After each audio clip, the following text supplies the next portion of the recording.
อ่าไม่กินแล้วข้าวมื้อนี่กินแล้ว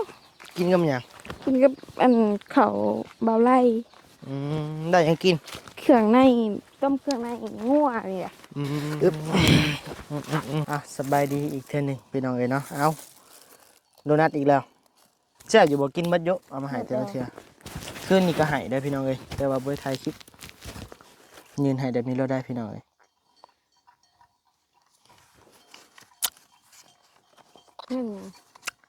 เงินเจี้ยกะหูอยู่อันนี้ก็เป็นเงินทางย่าพ่อเด้อย่าพ่อตัวที่เพิ่นซื้อขอบใจสินดาชุกินนั่นแหละย่าพ่อย่าพอ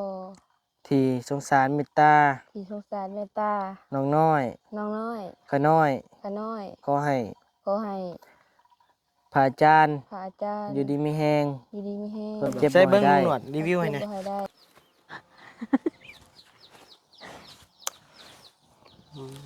เราเยอะเนาะโดยแซ่บบ่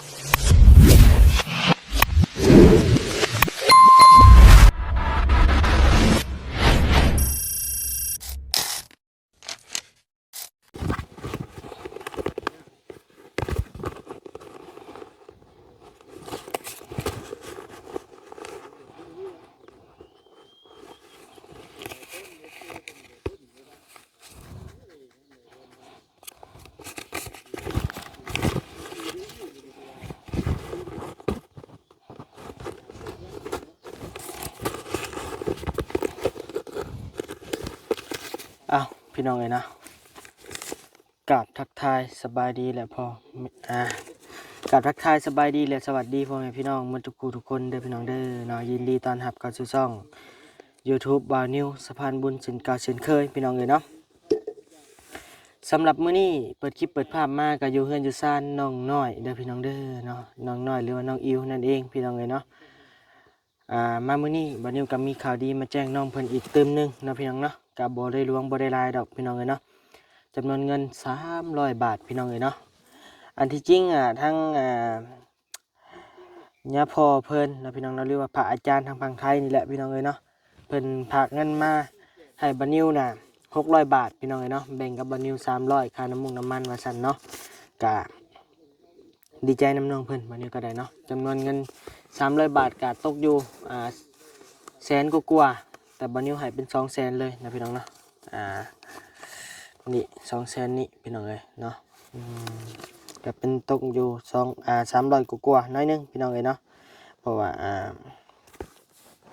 แบ่ง300คูณ680โอเคพี่น้องเอ้ยเนาะ200,000พอดีเลย200,000กับ4,000กิค่าธรรมเนียมบัดนิวกับบริหักเอานะพี่น้องเนาะบัดนิวเอาเป็นวัดพี่น้องเลยก็อยากส้มๆหน่อยนึงพี่น้องเลยเนาะมื้อนี้เป็นวัดจังมันเป็นพี่สังอากาศเปลี่ยนมื้อซื่นนี่เย็นมื้อวานนี่ร้อนมื้อนี้ก็ร้อนพี่น้องเลยก็เลยว่ามันเป็นวัดมันเปลี่ยนปรับบ่ทันพี่น้องเลยบัดนี้ก็ได้300พี่น้องเลยเนาะน้องเพิ่นก็ได้300แต่ว่าเงินบัดนี้ตัวที่300น่ะบัดนี้จ่ายค่าธรรมเนียมไปในกะบ่ฮอด300ก็บ่เป็นหยังพี่น้องเลยเนาะแต่ว่าให้น้องเพิ่น300 200,000พี่น้องเลยเนาะก็ว่าสิอยากซื้อไผ่อยู่ได้พี่น้องเลยเนาะจักสิใส่แนวใดซื้อไผ่แนวใดหรือว่ายืนให้โดยตรงเลยบ่พี่น้องเลย มื้อวานนี่ก็บ่เตียงมาซื้อไผ่เพิ่นก็2,800,000ว่าซั่นเนาะมื้อนี้บ่นิวใส่อีก200,000พี่น้องเลย ก็บ่ลงบ่หลายแต่ก็ได้ซื้ออยู่ซื้อกินหลายมื้ออยู่พี่น้องเอ้ยเนาะ200,000นี่ก็ได้คลายเครียดกันเพื่อสิได้200,000นี่บ่แม่นง่ายพี่น้องเอ้ยเอาเนาะทางบัดนี้ก็ขอขอบใจทางย่าพ่อหรือว่าพระอาจารย์ทางฝั่งไทยหลายๆเด้อเนาะที่สงสารเมตตาน้องเพิ่นแล้วก็แบ่งเบาภาระค่าน้ำมันบัดนี้ก็ขอขอบใจทางย่าเพิ่นหลายๆเด้อเนาะขอให้ย่าอยู่ดีมีแรงความเจ็บบ่ให้ได้ความไข้บ่มีปรารถนาสิ่งใดขอให้ได้สิ่งนั้นสมความมุ่งมั่นปรารถนาจะเจ็บจะจนร่ำรวยๆเด้อนะย่าพ่อเนาะ ดำๆรวยๆนี่คือสิบ่ปานใดดอกเนาะพี่น้องเนาะเพราะว่าเพิ่นเป็นย่ากะคอยเพิ่นอยู่ดีมีแห้งนั่นแหละพี่น้องเอ้ยอยู่เป็นโฮมโฮมใส่ให้ลูกให้หลานเนาะตลอดไปเนาะสาธุพี่น้องเอ้ยเนาะจำนวนเงิน200,000นี่จักหน่อยบัดนี้สิเข้าไปมอบให้น้องเพิ่นนะพี่น้องเนาะเดี๋ยวรอทางบ่ตูนเพิ่นอ่าเยี่ยมยามแล้วก่อนพี่น้องเอ้ยจังว่ากันมื้อนี้ก็เดินทางมา4คนพี่น้องเอ้ยมีลุงหนวดบ่าวยาวบ่ตูนบ่นิ้วพี่น้องเอ้ย4หนุ่มซุ่มใจพี่น้องเอ้ยเออ พี่น้องเอ้ยเนาะมื้อนี้ก็ลงคลิปซ่าในเด้อพี่น้องเด้อนะขอโทษขออภัยนำหลายๆพี่น้องเอ้ยเพราะว่าแล่นไปเฮือนน้องสายฟ้าน้ำแน่แล้วก็เข้ามานี่มันอัพคลิปยากพี่น้องเอ้ยเนาะมันบ่มีเน็ตก็เลยว่าลงคลิปซ่าเนี่ยขอโทษขออภัยนำหลายๆเด้อนะพ่อแม่พี่น้องผู้ที่ท่าเบิ่งท้องห้องแล้วคืนนี้ก็ได้ อยากเข้าพี่น้องเอ้ยมื้อนี้ก็ออกมาช่วยแน่เพราะว่าแล่นไปเอาโต๊ะให้น้องสายฟ้าอยู่สวรรค์พุ่นอ้อมไปอ้อมมาพี่น้องเอ้ยหลายกิโลอยู่มื้อนี้ตีไปเกือบ100กว่าพุ่นยักกลับไปกลับมาพี่น้องเอ้ยเอาโอเคพี่น้องเอ้ยเนาะรอทางประตูแล้วจังว่ากันอีกเทื่อนึงนะพี่น้องเนาะโดยปะโอเคพี่น้องเอ้ยพี่น้องเอ้ยต่อกันอีกเนาะพี่น้องเนาะคือว่าเห็นทางบ่ไลก้มเงยอยู่เนาะเบิ่งในคลิปว่าเพิ่นเฮ็ดอหยังกอยปูนนั่นดิว้าวเลยก็มารถบ่ไลนี่ก็ได้เอาขึ้นมาไว้เถอะไอ้มาได้ทางใดลงคลิปกะณตอนนี้ก็ยังบ่มีของเป็นหลักเป็นแหล่งนะพี่น้องเนาะยังบ่มีเงินคำทางผู้ใหญ่เพิ่นซอยมาแต่ว่าเป็นก้อนนะพี่น้องเลยเนาะยังมีเป็นแบบมาหยิกมาหย่อยอยู่กะและหลักๆก็อยากนี่แหละน้องเพิ่นจะได้หลังคาว่าซั่นเนาะพี่น้องเนาะแต่กะจังว่าทางเบิ่งนะพี่น้องเนาะสิเป็นจังใดจักสิซอยน้องเพิ่นได้ซำใดพี่น้องเอ้ยทางบ้านนิวก็ซอยยังบ่ได้หลายเนาะกับทีมงานก็ซอยนำเสนอเป็นหูเป็นตาให้ผู้หลักผู้ใหญ่เพิ่นเนาะพี่น้องเนาะก็โอเคพี่น้องเอ้ยเดี๋ยวจักหน่อยขับไปเยี่ยมไปยามเพิ่นเนาะพี่น้องเนาะโดยก็จะไม่จัดละไม่ได้ตอนเอาเข้าอยู่นี่ กินข้าวพี่น้องเอ้ยข้าวได้คนได้ซำนี้บ่ไล่เอามาผ่า ชั่วโมงนี้อันพกติ๊บเข่า ใช้เบิ่งดูทิมข้าวนะเบิ่งอ่ะพี่น้องเอ้ย ไม่ได้พัก เอาก็ยังดีได้ก็ยังดีได้มีกินนี่ คอยสวัสดีเด้อบ่ยาวเด้อพี่น้ำคือเหลืออยู่ แดงตรวจอยู่คอนเดย์ให้เดย์เนี่ย หิวข้าวพี่น้องเอ้ยเลยสิเอามา มาปิ้งอ๋อ สิกบอีเช่ มีบ่ผมสงสารอยู่เว้ยมีแบบ อยู่พูดนะไม่ได้เบิก เห็นกับผู้ชื่อหรอหอม ไอ้ปิ้งไก่แล้วยังเหมือนเขากินไอ้อยากกินยังได้กินนี่ ช่วงเอาพี่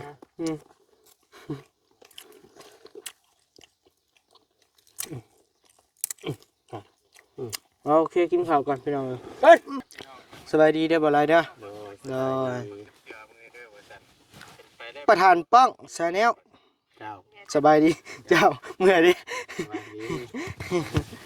โดยไปก่อนไปหาน้องเพิ่นก่อนไปเยี่ยมเพิ่นก่อนโดยเจ้าเดี๋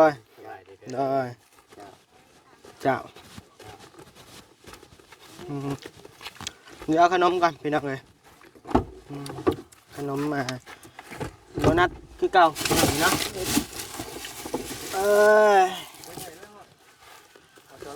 โดนัทคือเก่าพี่น้องเลยโดนัทมันปีบ่มีเงินซื้อของผากเลยเดี๋ยวนี้นะ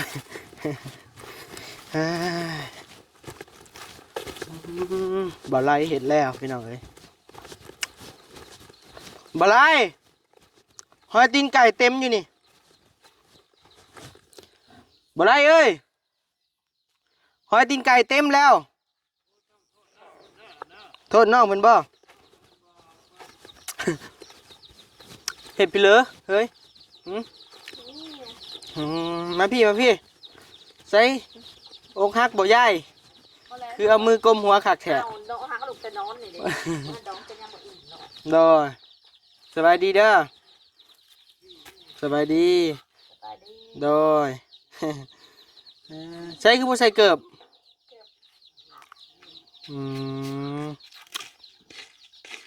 ไปดี โดยเสือแดงอีกแหละยังไปสักอยู่แต่มือนะพุ่ ว้าว ยัง ของน้องมีเผ็ดหลายพูด อืมแผบบ่มีก็เงิน2 ล้านป้ายก็ไปซื้อเอากูว่าย้ายนี่ จะมาขับบ้านเลย ไปเอ้ยสิวขึ้นบ่แห้งแล้วเนาะอืมไปนั่งกูปะหาแถวกระต้อปะ เห็นทางฮักวะ โอ้หักหัวหัก จะดาวไม่ได้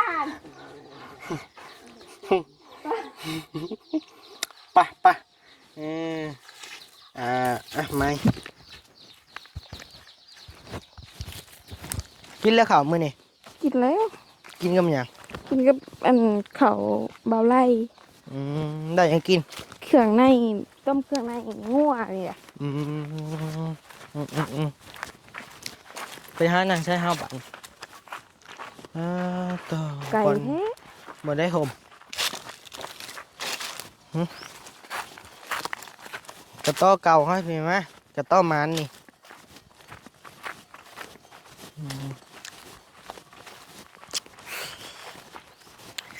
พาไปขุดเขียนเลยนะไปบ่เคยเห็นจักเถื่อปะ อ้ายสิคุดบ่ เจ้าให้แล้วขุด อ้ายเห็นแล้วเนาะคุด ไผสิหูจักแนวขุดวะ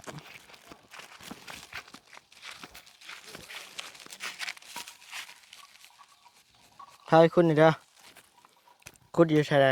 แค่ให้หน้าก็ได้ แถวให้หน้านี่ก็มีติ นี่ โอเคสินะไปตะกู้ก่อนนั่งลงนั่งลงนั่งลงก่อนตะกู้นี่เพิ่นบ่เข้าใจเลยอ้าวสำอางแทะบาดนี่มาสำอางแทะบาดนี่ อืม แดดก็สิบ่ได้บาดนี่ มันนั่งทางนี้มันเลื่อมตะเวนเด อืมนางงาม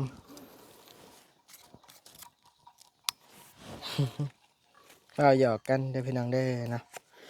ปึ๊บเจ้าบ่อยังนั่งบ่กะตอมานเจ้านี่นั่งยำใดมายำนั่นเด้นี่ได้เขาเอิ้นว่าเสื้อไอ้บ่เสื้อก็บ่เสื้อเห็นได้สักคนบ่เสื้ออึ๊บ สบายดีอีกเทื่อหนึงพี่น้องเอ้ยเนาะเอาโดนัทอีกแล้วเสื้ออยู่บ่กินมัดเยอะเอามาให้แต่ละเทื่อคืนนี้ก็ให้ได้อพี่น้องเอ้ยแต่ว่าบ่ได้ถ่ายคลิปเพราะว่าแม่บัดนี้ฝากมา3-4 ถุงพุ่นให้ไปแจกผู้อื่นนำแน่ว่าซั่นลืมไปหาน้องควันก็ลืมเอาลงให้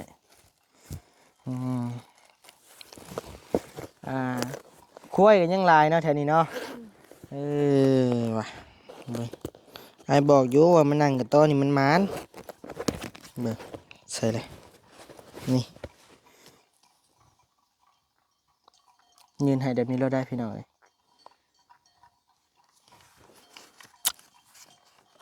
นั่น เงินเจี้ย กะฮู้อยู่ อันนี้ก็เป็นเงินทางย่าพ่อเด้อย่าพ่อตัวที่เพิ่นซื้อซินดาชุกินนั่นแหละเพิ่นฝากมา600 บาทแบ่งจะ300แบ่งอ้าย300เนาะแต่ว่าอ้ายบ่ได้ฮอด300ดอกอ้ายน่ะเสียค่าธรรมเนียมไปก็20,000ประมาณนี้แหละ10 กว่าพัน20,000นี่แหละพี่น้องเอ้ยก็บ่เป็นหยังให้น้องเพิ่น200,000เลยเนาะพี่น้องเนาะมีแต่ฝากเจ้าขอมาขอบใจเพิ่นแหน่นบมือขึ้นว้าวรถคือเคยว้าวเคยบอกหั่นแหละ บ่เป็น เอาขอบใจซื่อๆบ่เป็นบ่ ขอบใจจะซื้อนี่ ให้เจ้าอยู่ดีมีแฮงบ่เป็นบ่พี่น้องเมื่อยดิ ปานสอนอันน้องสายฟ้ายังเป็นเลยเดี๋ยวนี้นะน้องสายฟ้าอายุ9 ปีเนี่ยแล้วก็ยังเก่งยังเป็นว่าโตเลยจนใหญ่จนอันจักปีแหละเนาะพี่น้องเอ้ยคันว่าวรรณกาเนาะมาสิพาเว้ามาขอบอกขอบใจ ขอบอกขอบใจ ยาพอ อย่าพอ ที่สงสารเมตตา ที่สงสารเมตตา น้องน้อย น้องน้อย ข้าน้อย ข้าน้อย ขอให้ ขอให้ พระอาจารย์ พระอาจารย์ อยู่ดีมีแฮง อยู่ดีมีแฮง ความเจ็บบ่ให้ได้ ความเจ็บบ่ให้ได้ ความไข่บ่ให้มี ความไข่บ่ให้มี ปรารถนาสิ่งใด ปรารถนาสิ่งใด ขอให้ได้สิ่งนั้น ขอให้ได้สิ่งนั้น สมความมุ่งมั่น สมความมุ่งมั่น ปรารถนา ปรารถนา อย่าเจ็บอย่าจน อย่าเจ็บอย่าจน สุขภาพแข็งแรง สุขภาพแข็งแรง สาธุ สิยากหยังคำเว้าซื่อ เขาก็อายเป็นแล้วก็อายบ่เนี้ย ๆโอเคเออเฮียนกว่าโตก็เขียนใส่ในโทรศัพท์แล้วก็เฮียนไว้แหละคำอวยพรม่วนๆพิมพ์เข้าไปใน Google น่ะก็มีแหละแนวใดสิม่วนพี่น้องเอ้ยบอกไว้นะพี่น้องเนาะเผื่อว่ามีผู้หลักผู้ใหญ่เพิ่นเอาให้นั่นนี่เนาะเพิ่นทานมาแล้วต้องตอบแทนเพิ่นเฮาบ่มีหยังตอบแทนก็แบมือ10นิ้วกับคำเว้าคำว่าเฮานี่แล้วเนาะเพื่อเพิ่นสิหาเงินมาได้10,000 20,000ก็แทบล้มแทบตายเพิ่นฝากมาให้เจ้าสิบ่มีหยังตอบแทนเพิ่นมันก็เป็นไปบ่ได้เนาะพี่น้องเอ้ยเออสอนให้ฮู้ไว้ซื่อๆบ่ว่าหยังเนาะพี่น้องเนาะคันว่า300 บาทนี่กะเพื่อเพิ่นสิหาได้กะว่าไงเฮ็ดงานอยู่ไทยก็วันละ300 บาท400 บาทน่ะก็เฮ็ดงานเบิดมื้อล่ะคันว่าจะไปคุดเขียดก็หมดมื้อเพื่อสิได้200,000แม่นแล้วว่ะ แม่น เฮาบ่มีคำเฮาตอบแทนหยังเพิ่นบ่ได้ก็แบมือ10นิ้วเฮานี่แล้วเนาะครับคำว่าให้มันม่วนๆเนาะเพิ่นก็ดีใจแล้วซ้ำนี่มีแต่ว่าเฮาว่ามันบ่เป็นเรื่อยมันก็บ่อยากคักปานใดเนาะก็บ่มีหยังดอกพี่น้องเอ้ยเนาะก็ฮู้อยู่ดอกมือใหม่ยังอวยพรบ่เป็นน้องเพิ่นก็ยังน้อยอยู่ก็บ่เป็นหยังพี่น้องเอ้ยมีแต่ฝึกเอาเรียนเอาหั่นแหละเผื่อมีผู้ใหญ่หลายคนเพิ่นอยู่ต้นสงสารเพิ่นฝากเงินฝากคำมาก็ได้อวยพรให้เพิ่นก็ดีใจเนาะคืออ้ายนี่ก็มาหาเจ้านี่ก็บ่ได้ต้องการหยังก็ต้องการแต่คำว่าขอบใจกับรอยยิ้มของเจ้านั่นแหละก็ดีใจเนาะโอเคพี่น้องเอ้ยเนาะก็ดีมกดีใจนำเจ้าหลายๆเนาะที่เพิ่นยังหักยังแพงก็นั่นนี่พี่น้องเอ้ยแกซิมึงดูแซ่บบ่แซ่บส่ำใดขนม แซ่บ ว้าวอะไรก็ได้ว้าวอะไรอย่างยาวได้บ่นี่ว้าวซิมเบิ่ง แซ่บกินแล้วเมื่อคืนนี่ก็แซ่บ กินอีกบ่ได้บ่ ได้ พี่น้องเอ้ยแดดร้อนมื้อนี้แกนี่ไม่กินนี่ไม่เป็นอีสังอ่ะนะ ก็ บ่อยากพี่จัก ก็อยากกินล้างกล้องได้ว่าล้างกล้องมันก็บ่อยากปานใด เป็นหยัง ไอ้กินมั้ย ไอ้เบื่อแล้วไอ้นะกินคุมื้อซิมให้เราเบิ่งเราเบิ่งไม่ย่าจะเบิ่ง แซ่บมันยายเลยแซ่บ บ่แล้วบ่เชื่อบ่ได้ซิม หาน ต้องซิมก่อนจังเสือ แซ่บแล้ว FC เพิ่นก็ถาเบิ่งอยู่จะซิมนะคุมกันกินอีหลีนี่เนาะพี่น้องมาคันบ่อยากเลยสิเอามื้อให้ นี่บ่ได้เลย แหน่มื้อให้น้องควันพุ นี่ แล้วยังบ่มีกินอยู่ ว่าบ่ได้เลย ว่าหยอกเด้อพี่น้องเอ้ยเอาโอเคเนาะพี่น้องเนาะอันบ่ไล่บ่เทพืชนะฮะ แม่น เป็นชื่อมาจากซอปูน คุณสอบเดียว ปูนสอบเดียวนึงมีไผเข้ามาหาในมื้อนี้แหล่อะลิบ่าวนี้พี่น้องใส่แท้กันน้องดู จะสิซ้ำกันนี่ ว้าคนละระดับเลยพี่น้องเอ้ยเนาะไม่ขออันถ่ายรูปในบ้านหนึงอันนี้เนมกล้องแช่โอเคไปพาไปเบิ่งเนี่ยพวกบะไลเห็ดพากันเห็ดใดๆไป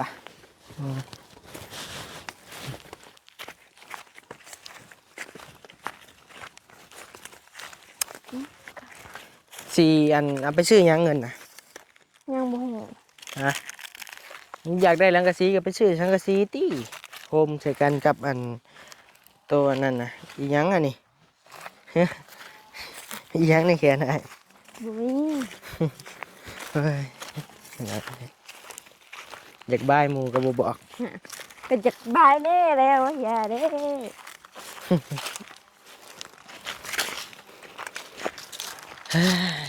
แดดพี่น้องเอ้ยเนาะมืดหนาวเลยก็แดดเป็นหวัดเป็นไออยู่อากาศเปลี่ยนไวเกินไปพี่น้องเอ้ย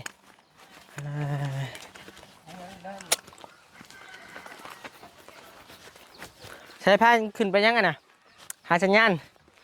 พากันนั่งกอดกันอยู่เชิงผมพี่น้องเอ้ยเห็นได้ฉันบ่มีแนวเว้ากระทามเลยกว่านะ กินบ่ขนมนี่ ใจดีแพงอ่ะบอกใจดีเนี่ยเป็นบอก ว่าหยังอ่ะ เนี่ยตัวจะบอก กินแล้วแหละ มันเกิดแบ่งกันตัว เออ ลุงเงือกกินบ่นี่แซ่บบ่แซ่บ แซ่บบ่แซ่บบ่แล้วได้ชิวเรายังบ่ทันได้กิน เนาะ อืม ถ้าได้กินก็แซ่บนะ ใส่เบิ่งลุงหนวดรีวิวให้หน่อย